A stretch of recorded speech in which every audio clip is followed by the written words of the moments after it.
Well, hello and welcome to another episode of Undercooled. Today we have a special guest that I'm going to let Tim introduce because it's someone that Tim's been working with for quite some time in teaching his undergraduate lab course. So Tim, introduce our guest. I'd be happy to. We have the one, the only, the soon-to-be legendary, as soon as this episode is published, Dr. Christian F. Casper. Welcome to the show. We're very happy to have you here. Glad you asked me to be here. Thank you. And we always just start with some introductions. So can you tell us a little bit about yourself? Sure. So my name is Christian Casper, as Tim mentioned. Most importantly, I'm the father of 2 daughters, husband of 1 wife, and I'm a teaching professor of technical communication here at the University of Michigan. Well, you've already answered the next question, which is, what do you do for your day job? Tell us, what is technical communication? Let's actually start with that. Sure. Yeah. So what is technical communication? I think is pretty straightforward. It's the writing and speaking and graphical communication that occurs in the process of doing technical work, or more broadly, any kind of writing, speaking, or graphical communication that's related to technology. I think it's actually somewhat even more important, or what I sort of emphasize with my students, is what technical communication is for. And so what I tell my students is that technical communication, or workplace communication in general, is to change things from the way they are now to the way you want them to be. Okay, and that's the heart of what I'm teaching. Technical communication as a way of making things happen in technical work.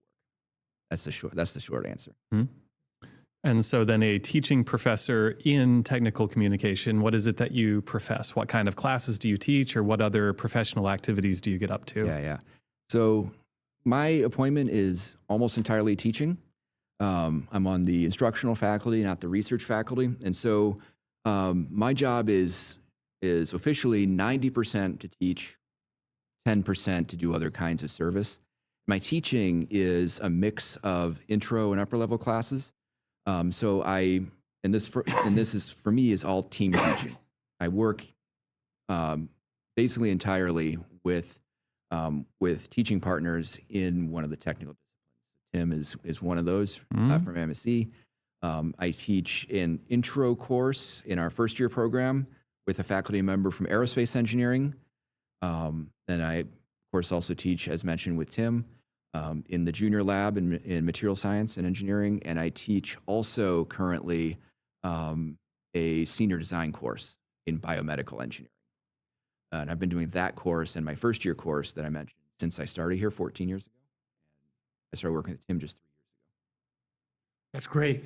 So I remember before we used TechCom to help us with our teaching, and I even remember way back when the TechCom faculty would teach students in their senior year only. Yeah. And that was a mess. Yeah. And it's, Yeah. So I remember when Engine 100 first started, and TechCom became an integral part of that whole effort, because Engine 100, of course, is really a technical communication course, disguised as a design, build, test engineering course. Right. And what I noticed was how much better our students could write in our junior and senior level courses because they actually had that experience in Engine 100. And I think it was remarkable. Yeah. So maybe that's a good place to start, Engine 100, because you've done a lot of those. Yeah. Tim teaches an Engine 100 course, but with a different TechCom faculty member.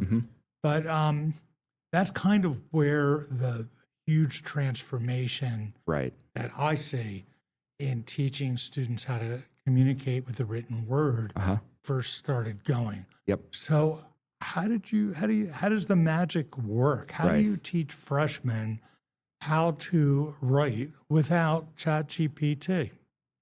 That's the challenge right now, right? I think the most important thing is to help students understand right away that the kind of writing they'll do in engineering is going to be actually fairly different from what they were doing in high school, and not just in like their essay writing and stuff they did in high school, because they're not going to do basically essays or anything. That's not a genre they're working with in engineering. But it's even different from their lab reports in high school, because those are typically, the purpose of those is typically to provide a record of what they did. But in engineering, what we emphasize with them is that the way I do tech comm in engineering, the real focus I put on it is argumentation. Students are making claims, warranting those claims with evidence, and I think it's very important, actually, also with first-year students, especially, not to start by teaching them how to write reports or make slides, but to just introduce them to the idea of argumentation. That the basic building block of everything we're going to do is a claim warranted by evidence.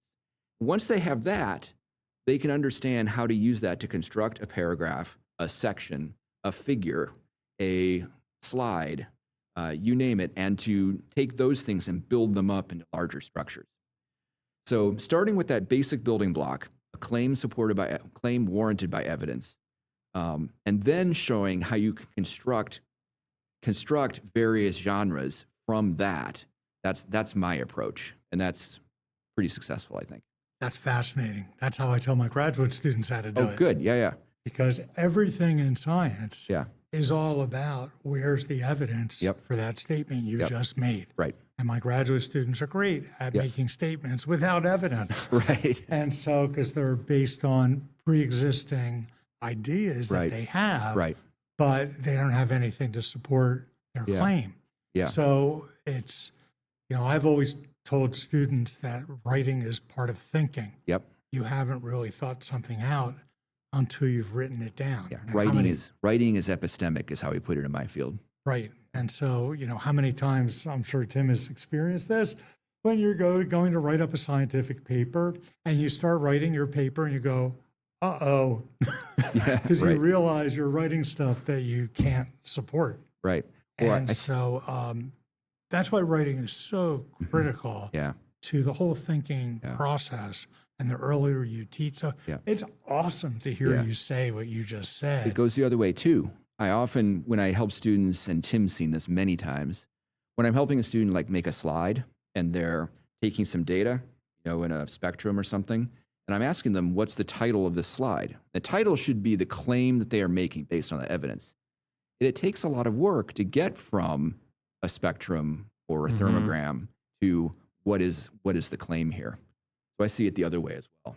Sometimes they have evidence and it's, the evidence is nicely laid out, but they don't know what it means. That's right. Yeah. Interesting. We need to rewind for a moment. You've already invoked two words that I know are near and dear to your heart. The Right. first being genre. Right. And then you've also waved the flag of epistemology. Yeah. So how does a technical communication professional get to know such fancy highfalutin language? How did Yeah. you get to where you are, essentially? With great difficulty. Yeah. Do you want me to tell? This is the I meant the means by which, not the Yeah. manner in which. Right. This is sort of the process by which one becomes a technical communication Yes. instructor. Yeah. So most people don't grow up wanting to be technical writing teachers. Most people don't go to undergrad wanting to be technical writing teachers. Most people don't go to graduate school wanting to be technical writing teachers. So we all kind of stumble into it in different ways. The way I did it was I was a chemistry major in undergrad, but when I went to graduate school, it was largely because I didn't know what else to do. I also knew that I've never been a lab rat, let's put it that way. So when I got to graduate school, I had confirmed for me what I already suspected, which was that I loved chemistry and I hated being a chemist. That is exactly my relationship with physics. Yes. Yeah, exactly. Right. So, long story short, I took a master's and worked as a technical writer in industry here in Ann Arbor for several years. And while I did that, I did a second master's in English, over at Eastern Michigan University, and then did a PhD in rhetoric at North Carolina State University. And then when my wife got a faculty position at Eastern in biology, I followed her back here and taught sort of part-time at some other places before I got latched on here at U of M in January of 2011. I've been here ever since. So for me, it was liking chemistry, but finding out what to do with it. Mm-hmm. And so that, of course, gave a natural connection to wandering your way toward the field of materials. Right. I actually remember we met maybe in my first year here. I want to say 2014 or 2015. Yeah. Must have been 2015. So I guess you'd only been here for a couple of years at that point. Yeah, and I remember knowing you back in that time range. Right. Yeah. We, I think, did some kind of writing workshop together. Was it a journal club? It was a journal club. It was the engineering education research reading group. Yeah. And I thought to myself, this seems like a cool guy. And then our paths diverged. I thought the same thing. But then they reconverged. Yeah. And it was a very happy circumstance. Yeah, likewise. But I imagine that when you're working with students in material science in particular, having that chemistry background is a really large asset. And one of the things a lot of my students and I relate to is that we both came to material science after being in chemical engineering for a while and realizing that this is where the chemistry is happening. Right. Yeah. Well, I've always thought that what makes a chemist different than a material scientist is that chemists can actually pronounce those long nomenclature-inspired words for crazy molecules. You said it, not me. That is an observation I have had. Yes, exactly. Yeah, exactly. Yeah, or stuff. Yeah, or there's a polymer I had in mind. It just slipped out, but yeah. Mm-hmm. Did it start with poly? Oh, yeah. Okay, nice. Well, of course. Material sciences just use acronyms. Yeah. PMMA. Yeah. I even know what that one means, but that's interesting. So again, back to Engine 100. You have these freshmen, they're not really experienced with thinking like a scientist or an engineer. So it's really interesting that you bring with the writing instruction the core way of thinking about doing science. But there are still technical aspects of writing that are right out of an English rhetoric assignments. So how do you have a large class. Yeah. What's your workflow to be efficient with dealing with 60 students? How do you grade their work? How do you give them feedback? What kind of instruction do you give them to help them move along? Right. When I first started, I kind of thought that my job was to just sort of thoroughly evaluate everything my students did, report-wise or communication-wise. What I realized later is that's not my job. My job is to sort of coach them through the process of learning. And so what I will typically do over the course of a semester is, as I mentioned, I'll start out with argumentation. And what I like to do first, and I'm actually grading these this afternoon for my summer students, is I have them just write a paragraph where they have to make a decision about something based on some technical information and write a paragraph with that decision and the basis for the decision. And that's the way of introducing that claim evidence structure. Once they can do that, then we can start talking about a figure. Okay. The claim, if there's something they're arguing visually, has evidence, and ideally the sort of how the evidence is warranted in the visual field, the claim in the text, usually in the caption. Okay? From there, they can start putting text and visuals together, and only then can they start doing sort of short, complete documents. And then you work from there to do more complex things that are actually responding to things that are happening in their design work or their lab work, as the case may be. So, sort of nuts and bolts. I actually do very little writing of feedback. I very much prefer actually to do audio feedback, where I have the students work in front of me. I'm just in my office alone, I have the students' work in front of me, and I have an audio recording going where I'm just talking through what I'm seeing. So starting by saying, "Hi, this is Dr. Casper. I'm giving you some feedback on such and such an assignment, and my purpose here is to give you a sense for where you are and where I'd like you to go from here." And then talk through what I'm seeing that's good, that I want them to keep as they keep going, and the things that I want them to change and how I'd like them to change, or how I'd like to think about it more. And that's just what I do with everything throughout the semester. That's cool. So they're not in the room with you. No. So you just send them your audio recording. Yeah, I do it on our course management system. It goes right into a comment on their work in Canvas. Yeah. But you can put an audio recording in. Yep, right in Oh, Canvas. that's Yeah. cool. Yep. It's really interesting. And so what that does is it keeps me from focusing on little bitty things. Because if you get into talking about like grammar, students think that's what you care about as a writing teacher. Yeah. But I care more about their argumentation. Right. And this is the irony of the two of us working together is I love grammar. Right. So I'll work with students on the sentence level and be Right. like, we are going to wordsmith the shit out of this sentence until it's perfect. But then he gives them the 50,000 foot view of what the entire deliverable that they're producing is supposed to accomplish and whether it's working as an entire unit. Right. But I really like, again, it sounds just like when I talk to my graduate students. Yeah. They have to write a PhD thesis, and Right. it's a very overwhelming Yeah. document to Yeah, I've contemplate. done that. You've both done that, so I know Yeah, you've been there. Yep. And so what you do is you say, look, first, just write an outline of what each chapter is going to be. Yep.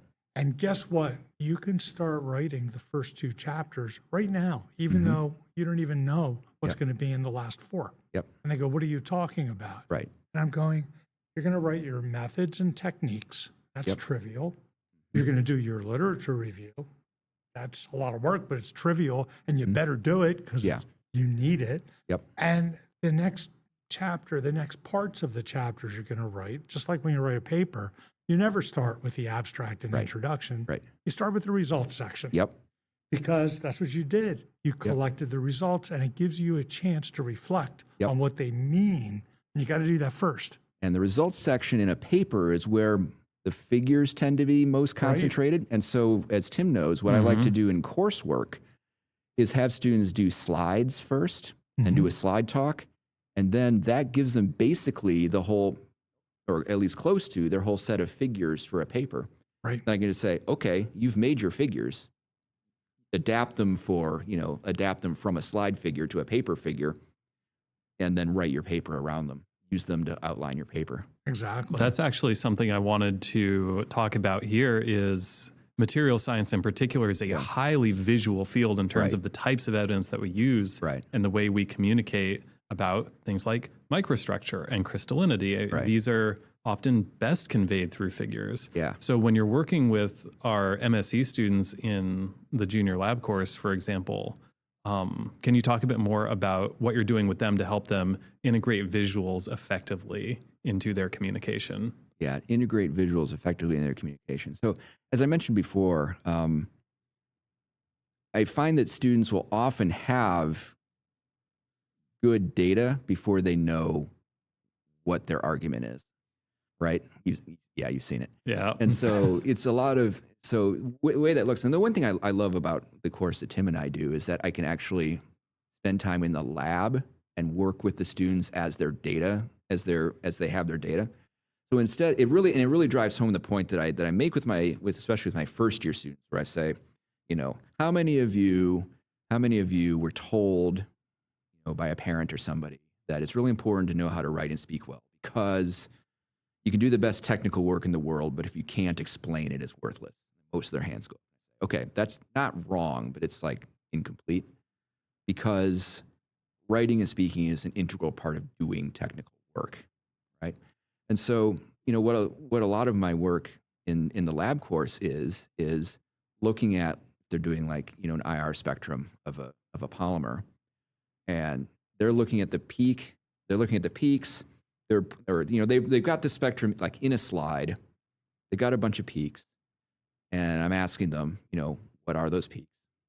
What does this seem to correspond to? And given that this seems to be what you found, what does it mean for your work? So it's sort of working from here's our data to actually work from the data to the argument. I forget the exact question, so I'm not sure if I'm answering. Well, thinking about this is as good an example as any. We use figures so much in technical writing and also in oral presentations in MSE because of just the highly visual nature of our field. So maybe a different way to pose the question is, in working in this MSE course compared to, for example, the biomedical engineering senior design course, are there differences that you notice between the disciplines that are sort of specific challenges to teaching communication in MSE versus other flavors of engineering? Yeah, probably. There's specific disciplinary challenges for every field, and I think for MSE related to biomed, let's say, in biomed, typically what the students are working with is something or someone that's there in front of them that they can really picture, right?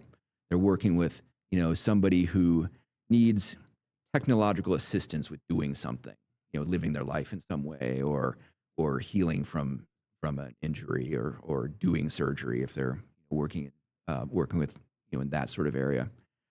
So with them, it's a similar thing, just working to figure out what their actual argument is. But in MSc, the challenge is that we're working with things that aren't as readily sort of tangible or accessible to their everyday experience. So they have to learn, what materials are like, what various kinds of physical data or chemical data look like and what they mean. And so it's just it's not as sort of directly relevant or correspondent to their everyday experience. So helping them interpret data is important, and it differs from sort of standard chemistry in that they're not typically working with molecules; they're working with extended sort of things that aren't as easy to sort of draw a box around and say, in this molecule, this functional group does this and whatnot. In an extended material, it's a little harder to it's a bigger, it's harder to sort of to get your arms around. I'm thinking about the semiconductors project that we do. Yeah. And the students, of course, want to know, how do semiconductors work? And I'm like, what a great question. There's at least one more Nobel Prize waiting behind that. Right. And of course, we want to try to explain it in terms of structure. Look at this plane of atoms. And the students are kind of saying, okay. But yeah, it's such this like large scale concept to try to hold in your head. It's not like pointing to a water molecule and saying, when the hydrogen moves this way, it does that. I'm waving my hands off camera like people can see it. Yeah. Well, but the real way to explain that is to go back to chemistry.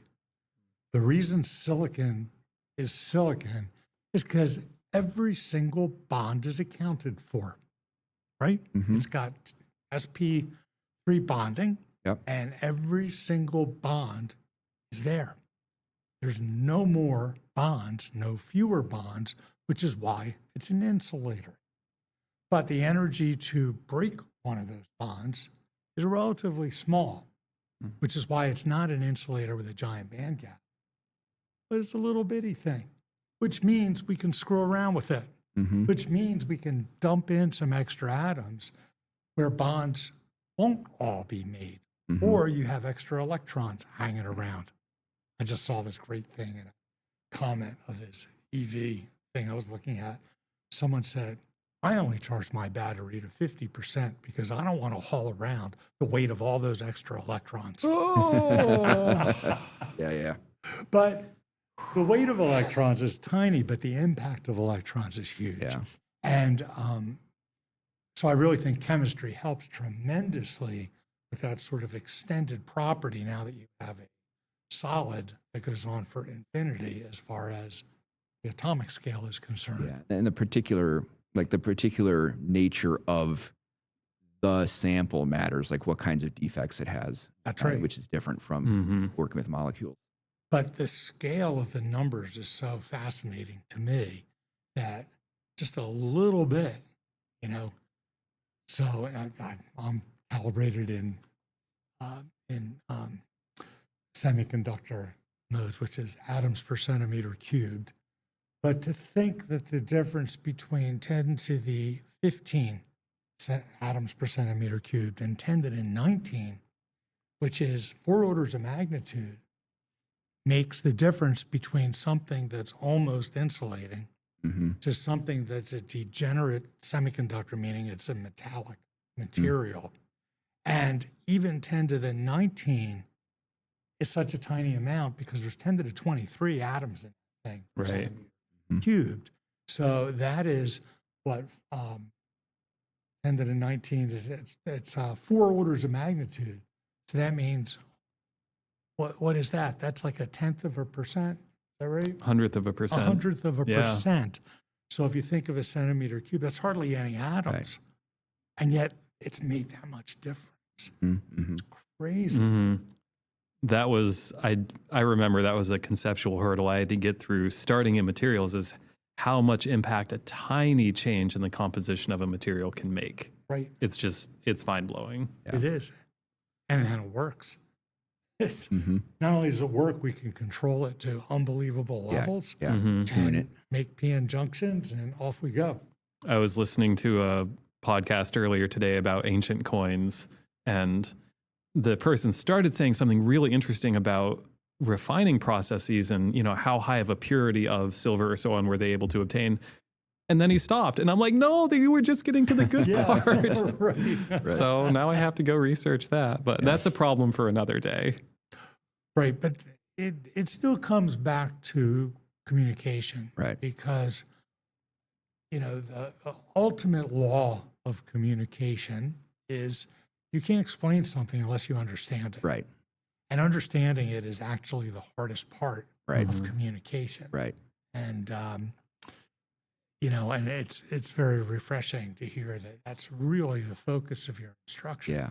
It takes a while to get there because to be able to do it well, you have to learn how to ask the right questions to get Be the students. self-critical. Exactly. So you know, if I'm working with a student to develop a claim from evidence, you know, I have a background. One thing I didn't mention is my background actually is in inorganic chemistry, but I wasn't a solid state chemist. So, you know, the students have gone through the curriculum.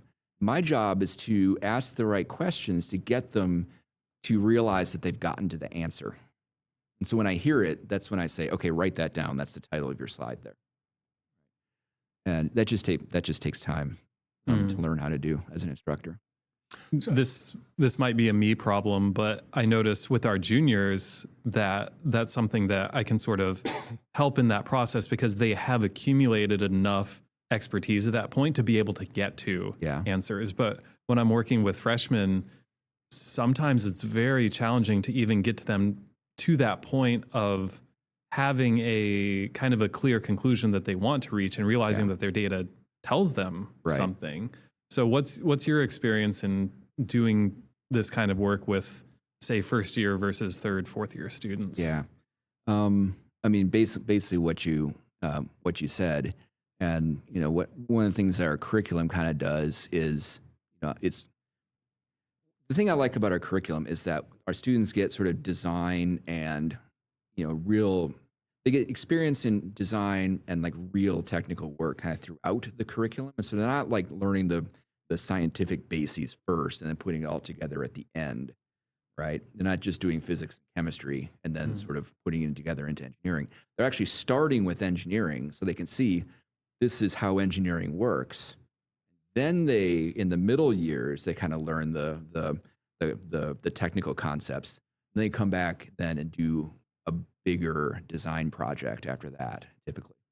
And so, you know, with first years, typically we're giving them a simpler design project. We give them a lot more guidance. In that, for example, we will give them their design requirements. Whereas with seniors, we make them define their problem and develop their requirements. So I'm thinking sort of outside of MSc right now, but you have to kind of scaffold it that way. Don't give them the little bits and then put it together at the end. Show them the landscape first, then give them some of the conception, the knowledge and conceptual tools, then do it really well at the end. That's like you mentioned before, Steve. We used to have the technical writing course for seniors. And I was talking to Leslie Olson a couple of years ago, and she was describing that to me. And she said, yeah, basically the message was, when you got to be a senior and you took this course, the message was, this is how you should have been doing it all along. Yeah. So that's not what we do anymore, Yeah, fortunately. it's fascinating hearing you talk because I've been a mentor for MDP teams, Oh, yeah. multidisciplinary design. Yeah. And the things you're talking about, teaching the students of figuring out what their design requirements are and all that is, of course, what they have to do in Right. Yeah. MDP. But they're not given any instruction in that. And those of us who are the faculty mentors have no idea how to teach this. Talk to the BME people. They know. They know how to do it. How to teach like requirements, developing requirements. BME people, who are that? Oh, BME. BME. BME, yeah. Biomedical engineering. Well, we muddle through it. Yeah. But remember, we have freshmen on the team, Oh, right. juniors on the I team, forgot that. sophomores on the team. I So there's a forgot big mix of students. And the biggest struggles I have with the teams is the younger students have no idea what to do. Right. And they just find stuff that looks cool and show it to you without Right. reading it. Yeah. Or they make claims where there's no evidence for these claims. Yeah. And the paper's a piece of junk that Yeah. they looked at. Yeah. Whereas the upperclassmen are really good. They know how to write, they know how to present, but they're like automatons. They just grab stuff out of the web and put it together and think they're done. Right. And they don't do that last higher level step of being self-critical. Right. And so they try to wow you with data without understanding it. Right. But it's funny how it all comes back to this visual component Mm-hmm. where they'll show me plots. And a plot is horrible. It doesn't tell me anything. Right. What do these lines even mean? Yeah. Well, I got it from the literature. Right. And I'm like, no. And I said, besides the fact that you didn't reference it properly, it's not your work, you need to redraw the plot and write adapted from and redraw it in a way that's meaningful for what you're trying to tell me Right. or our sponsors. Yeah. And they're like, what? Which They're you- like blown away that I tell them that. And, the state of visual communication in science is abysmal. Yeah. This is all across the board. And I met a guy who's a science communicator, and he was and his name now, I lost it. I'll think of it. But he got his PhD in applied physics at Stanford, Yeah. Yeah. and he gave his PhD defense. Uh-huh. And at the end, he passed. And the professors came up and they said, that was an amazing talk you gave. We've never seen such good visuals. That was amazing. But, your science was kind of mediocre. But this was great. You should go into science communication. Right. And he did. And he gives these talks where he pitches minimalism. Mm-hmm. He said, you need to think like Steve Jobs and Yeah. Johnny Ive. You need to think that every drop of ink is precious. But Yeah. as a scientist, Yep. he used the right words. He said, it's all about signal to noise. I use exactly that analogy. Exactly that analogy. And you need to understand what your audience wants to see Yep. in the image and make sure there's no distractions. Yep. And the worst enemy is Excel that makes the worst Yeah. charts. Yes. Yes. And Jean-Luc Dumont. Yeah. Yeah. That's his name. Yeah. I know. Have you seen him talk? Yeah. Yeah. In fact, I've been in the same room with him at least once or twice. Yeah. So I first saw him when I went to visit my friend Eric at Harvard. Oh, yeah, Eric. And Yeah. Eric told me, go see this guy. He brings him in every year. Yeah. And I did. And I came back and went to Alec Gallimore was the Right. graduate dean at the time. And I said, Alec, we got to bring this guy in to talk to our students. And he goes, absolutely. Yep. So we paid for him and he started coming. The pandemic stopped. We should bring him back. Yeah. 'Cause he was. That's right. Yeah. I've seen him here. Yeah. Before that. And, but that's hard to teach students think you get it because you were a chemist. Yeah. But I've Yeah. had talks with your boss, and she thinks she knows all about this, but she's not a scientist. Yeah. And Getting she there. doesn't Yeah. quite understand. Yeah. But what John Luke did was amazing. He gives all these plots and shows why they're terrible, Yep. why they don't. Yep. And at the end, he says, "Where do you think I got all these plots?" And the answer is always last month's editions of Science and Nature. Yep. Yep. 'Cause they're horrible. Yep. And what you were describing, and what I heard, especially a short while ago, was when we were talking about claims and evidence. But when I was talking about those before, I was putting in terms of claims warranted by evidence. And so what you were describing, the ways that these visuals are terrible in many ways, is that they don't have clear warrants. And a warrant is the thing that makes the evidence support the claim. And so as Tim knows, I spend a lot of time with our students working on that. You know, if they have a plot, I want them to tell me, after we sort of work out what it means, then I want them to work in the visual on showing what it is in that visual that makes it support that claim, Right. and highlighting and explicitly labeling, Yeah. and really showing filling in that gap between the data and the claim I've made from it. And going back to your example of Yeah. spectroscopy, Right, what's often important is the position of the peak right, and the width of the peak. right. And so if you're going to illustrate that in a visual, you should maybe draw a little line right Yep. at the top of the peak and write the number down so everyone can see it. And then you should maybe draw two little lines showing the width and Yep. then a number, and then you can leave all the other numbers off Yeah. the plot. And students, they can't handle that Yeah. because their whole life they're supposed to put tick marks everywhere and Yeah. all their numbers. Right. It's like I have to give all of the data. Yeah, and that's not what's important, not only for the audience but for themselves. Several students every semester have to go through a period of mourning when I tell them they can't use grid lines. Yeah. Right.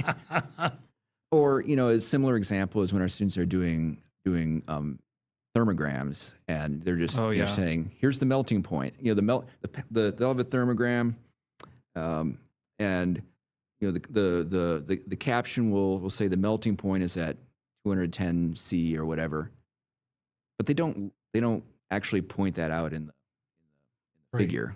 You know, I need that connection, that direct connection.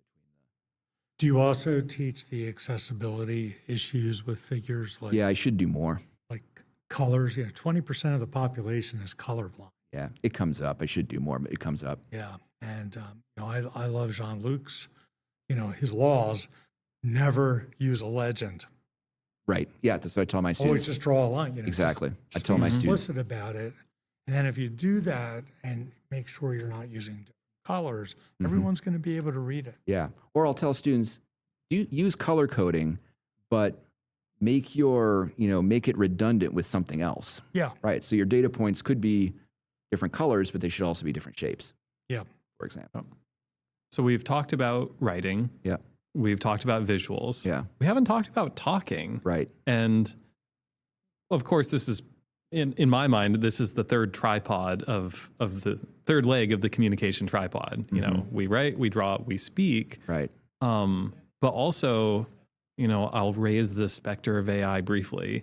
In the age of mass-produced written dreck that will be shuffled around everywhere on desks until the end of eternity, the ability to speak effectively and clearly and persuasively to another human being, I think, is going to be one of the main skills that differentiates our students from each other when they graduate and go into the workforce. Those who are able to have very productive face-to-face interactions will be the winners, for lack of a better term. So what are some things that you do? I know freshmen in particular, I hear a lot of freshmen saying, I want to get better at public speaking. Right. How do we get them there? Give them reps. That's a good answer. Yeah. All right, problem solved. On to the next one. Well, and I can say more, because in my E100 section, we do 5 presentations throughout the term. 4 of them are in teams, 1 is individual, and they're all keyed to certain stages in their project. And I tell them, I'm, you know, I'm not going to give you a lot of things to think about and remember about how to deliver a presentation. I just want to see you do it and get some experience. And if there's something you particularly want help with, I'll give you that help.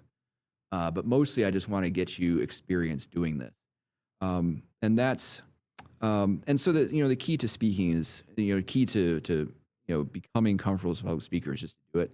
And also helping them this gets back to argumentation, helping them understand that what they're doing, not only in their, of course, in their writing and speaking, but especially in their speaking, it's not.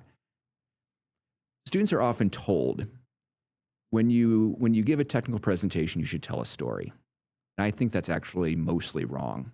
I think you should make an argument. And if you tell a story, you can tell a story, but it should be in support of an argument. So, the student's tendency, as you know, is when they first start out, they want to tell the story chronologically of how they went from the beginning of the project to the end of the project. With a heavy focus on all the things they did. With a heavy focus on making sure you know all the work they did. But I tell them what I want instead is an argument. I want to know the outcome of your work first, and then you explain what it means. And if you need to tell me a story about how you reasoned through something, then that's okay. But primarily you're making argument. And if you tell a story, it's in support of that. But primarily you're making argument. So the book that Nancy Duarte wrote, Resonance, which obviously you know. Yeah, I know of it. Actually, I haven't read it in a while. I love the way that she says it. It's just similar. Yeah. She still would say it's a story. Yeah. But there's good stories and there's bad stories. Right. And a good storyteller will understand who the hero of their story is. Right.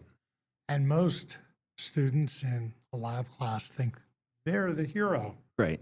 And they want to tell why they're the hero because they did this amazing amount of work and they want to tell everyone about how great they are. Yeah.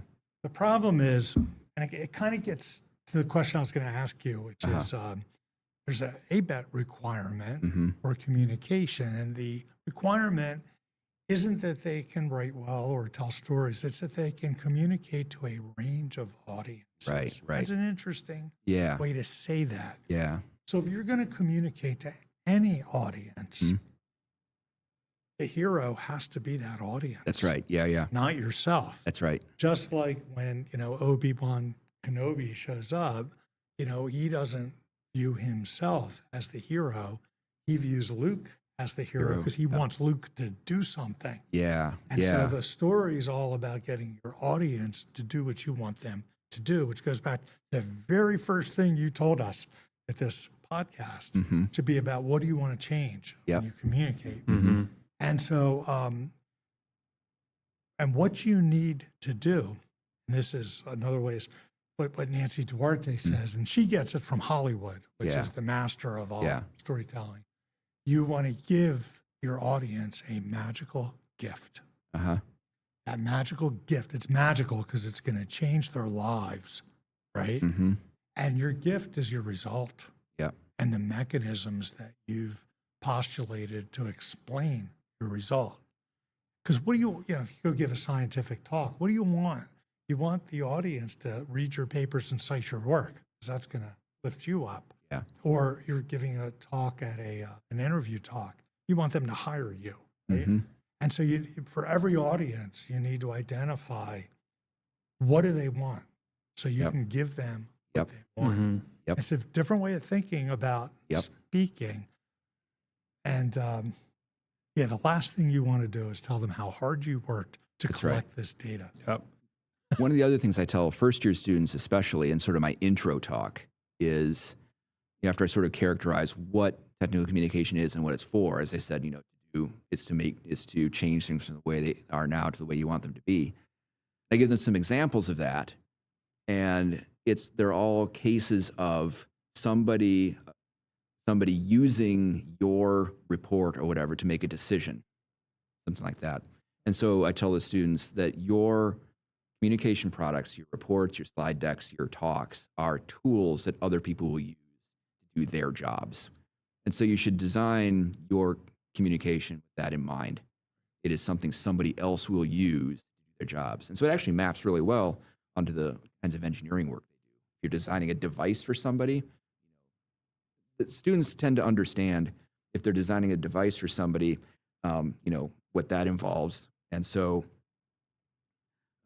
if you're designing, a report for somebody to use for something, it's the same thing, more or less. Before we shift to the last chunk of the show, something that I love doing with the older students when they're ready for it in terms of self-evaluating their own reports, presentations, is to ask them, what is your criterion for success for this deliverable? Right. What action will your audience take that will tell you that you did your job? Mm-hmm. And it's a very kind of high level thinking for them to do this theory of mind exercise to say, what is my audience going to think when they interact with what I produced? Yeah. But for the ones that we can get across that line, that's where it really feels like, I think we've succeeded with this one. I do freelance editing for grant proposals, and one of the questions I started asking when I meet a new client, for a particular project is for a proposal, what is it going to be? What will it have been about this? Think about when you win this grant. What will it have been about this proposal that made it win?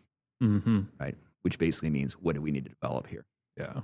What is the reviewer going to see that makes him score yours high enough to win? Yeah. Of course, that's the dirty little secret of going into a PhD defense when you haven't really read the thesis as carefully as you should have. Yeah. Which rarely happens, right? But all you have to usually ask the PhD student is, why did you do this? Mm-hmm. What's the impact of your work going to be? And they never know. Yeah. Oh, see, I always ask, where are your error bars? And they never know that one either. Yeah. They magically fell off the slide somewhere on the way to the talk. Right. Yeah. But the error bars, that's a structural thing I that know. the advisor should have done. Yeah. But the advisors rarely talk about the 60,000 foot view, Uh-huh. which is what's absolutely critical in any proposal. It better be in the proposal. You better know what the impact of this work's going to be. Yeah. 'Cause that's the promise that you want to convince your reviewers that you can do. So, if I did the exercise you just said, to me, it's obvious. Yeah. I made a really good case for why this work matters and Yeah. why it has to be funded. Yeah. But that's something most graduate students who are actually doing the work, they're all in the details. They're all in the weeds, and they never take the time to do that last step. Yeah.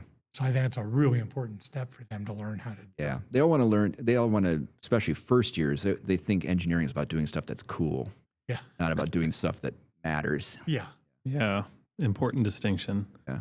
Well, so let's break the fourth wall a little bit. Sure. We'll address the audience. Hello, audience. Nice to see you, in a manner of speaking.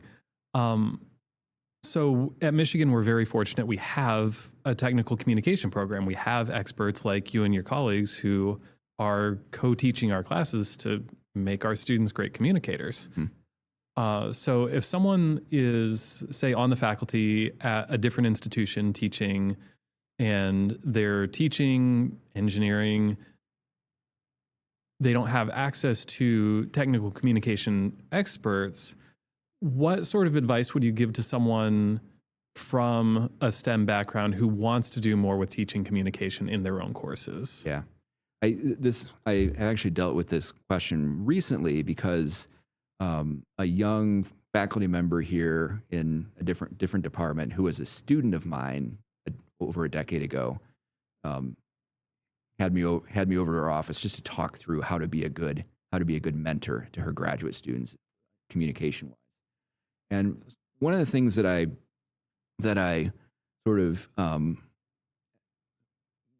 worked. One of the things we talked about is, again, getting back to,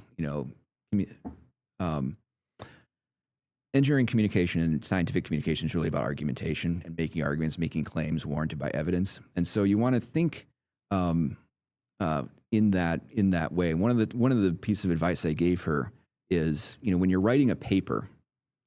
So my wife's a biologist, and in her field, it is very common for titles of papers to be a statement with the outcome of that work. And so this is not the convention in this former student of mine's field. They said, I can't do that. But that this is really helpful for me to think for every paper my student writes, the first thing they should do is write the biology title, which is, I like that. yeah, in one sentence, what did you find? Mm-hmm. And then sort of work from there. And, you know, each section, what's the take home message, and write to that. I think, you know, I think, yeah, this is something I'm still kind of thinking through with her. I know how to teach, but it's hard for me to teach others, someone else, how to teach. But I think the biology title sort of thing is helpful, and asking students, you know, about every unit in the paper, every figure, every section or paragraph. You know, tell me what your claim is here, and then see if that's actually there in the paper. Often it's not, and if it isn't, it should be. So you give us a great tip for dealing with grading huge numbers of papers. Yeah. You don't. And Right. you do this trick with Oh, they all get the- grades. Yeah. But you actually give them audio Right. commentaries Yeah. about their writing. Do you have any other tricks like that? Because I think that's a really interesting thing for faculty who don't have the opportunity to have somebody else come in and teach that part of the course. Mm-hmm. It's one approach that I know that the English department here has done is they've done a lot of work on peer evaluation. Oh, yeah.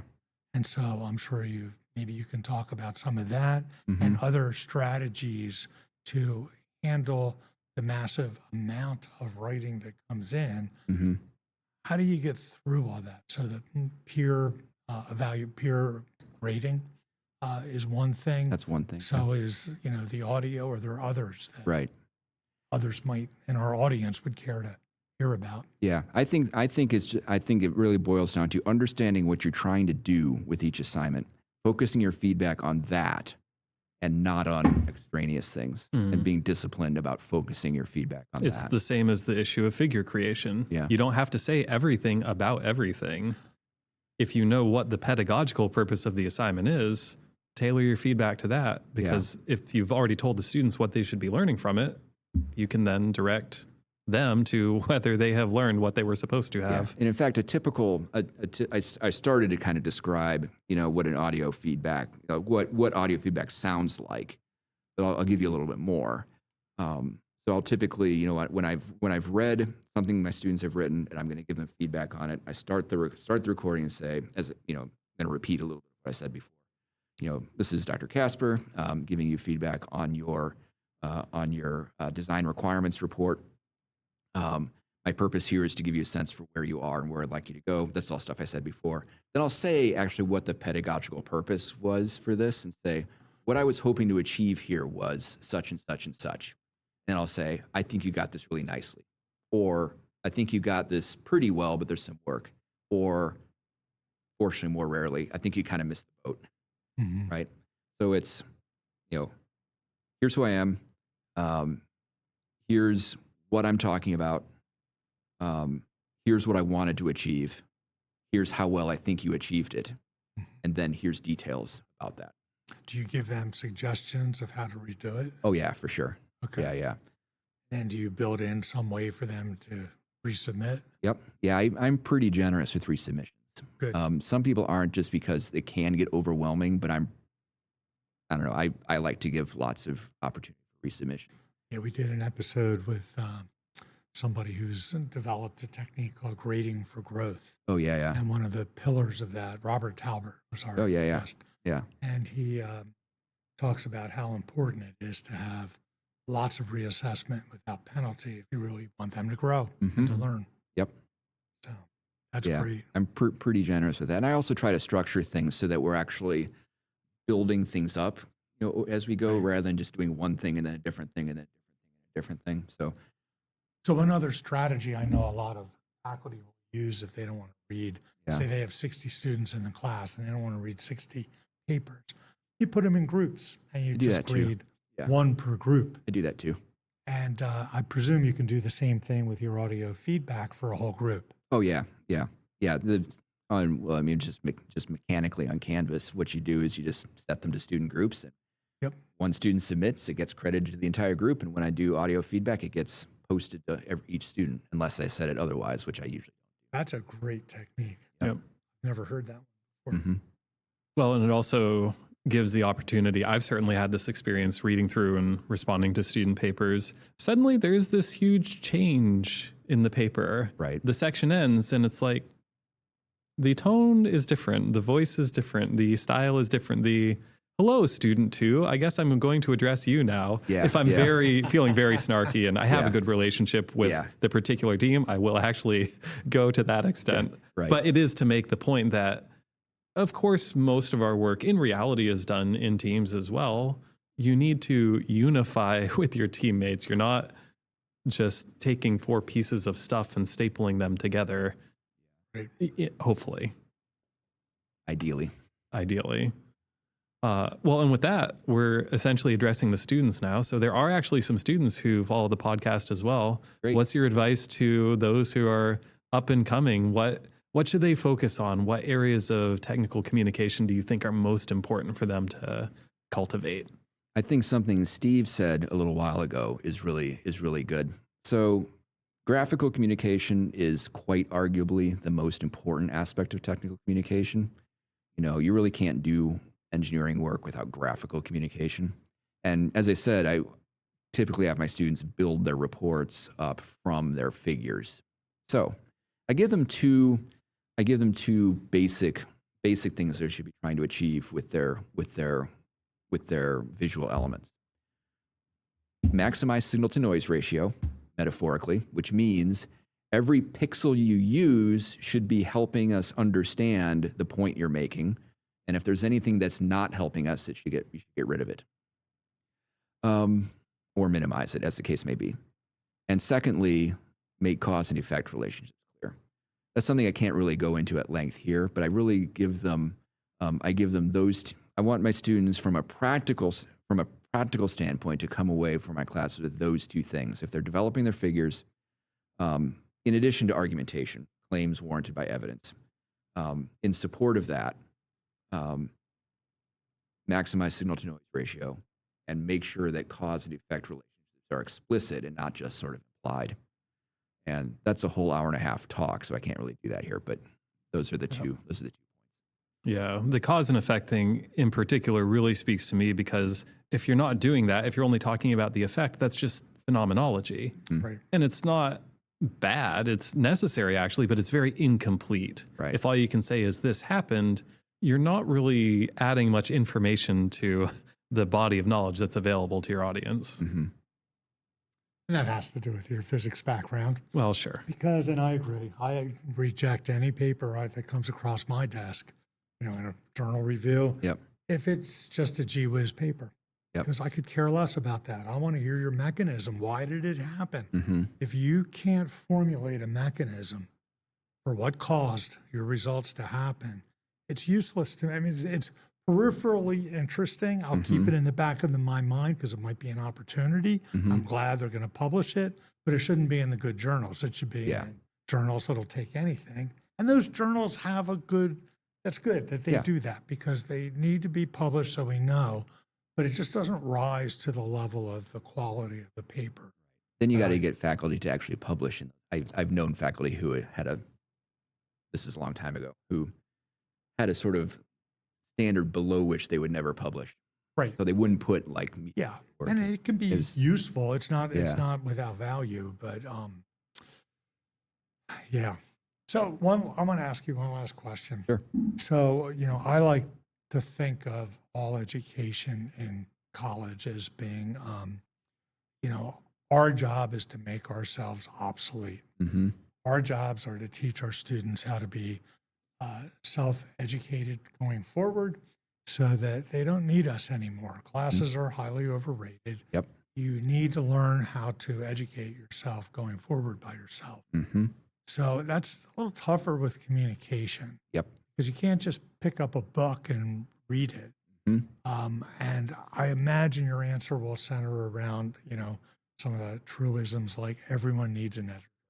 Yeah, yeah. And so, how do you teach? Speaking as a freelance editor, I strongly agree with that statement. Go ahead. So, how do you teach students how to improve after they leave the university? I don't do it explicitly, and I mainly way I mainly frame what I do with students is I'll say I'm getting you started, and what I would like you to do, and probably I don't even make this explicit, but what I'm thinking of is hopefully I'm picturing my kids are just young enough, and I remember when they were learning to ride a bike, you'd run along with them for a ways, Right. and then you let go.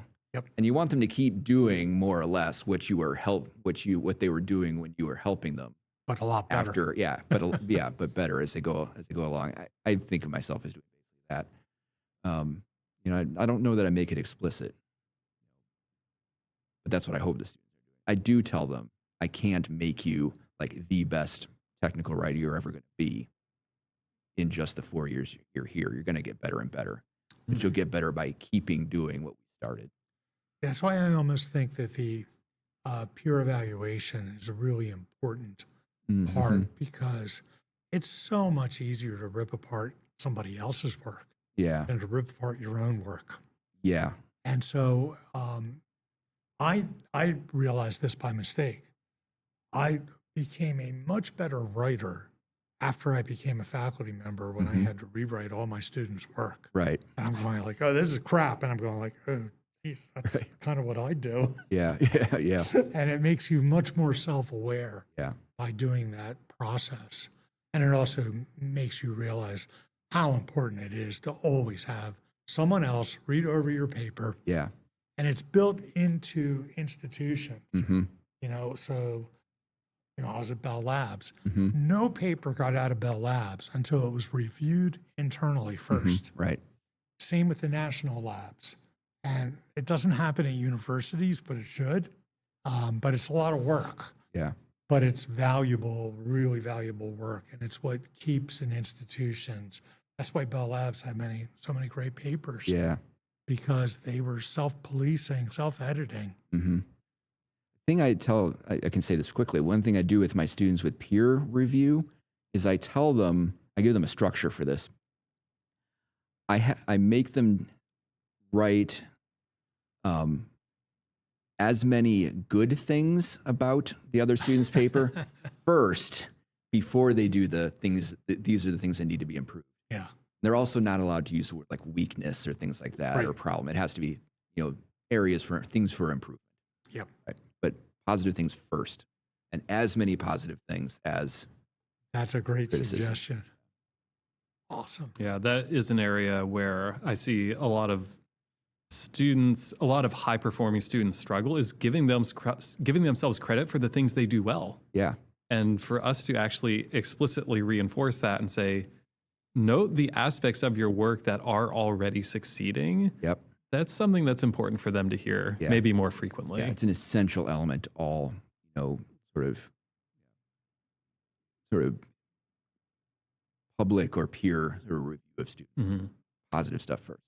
Well, sadly, the clock says we have to stop. Yep. But before we do, since you have the entire internet before you, if there's anything you'd like to share with the world, any interesting projects or book recommendations or just stuff you want to put out there, this is your chance. Yeah, I mean, yeah. So the questions you gave me earlier were like, what projects are you working on? One thing I'm working on right now, and I'm hoping that this is good enough that I won't regret sort of making it better known. It's not yet. Is I'm working on a web module for ASCE, American Society for Engineering Education, for their global communication project on culturally aware argumentation in engineering. Oh, interesting. And looking at some of the things I actually talked about earlier, but actually being able to do it more visually and working out this is the structure of an engineering argument. And here's where cultural considerations may be especially pertinent and how. So that's not done yet, not published yet, but hopefully that should be available in the coming months. And I'm hoping it's good, and I'm hoping it's as good as I expect it will be. Well, if you need a peer reviewer to tell you all the things that are great about it, you know where to find us.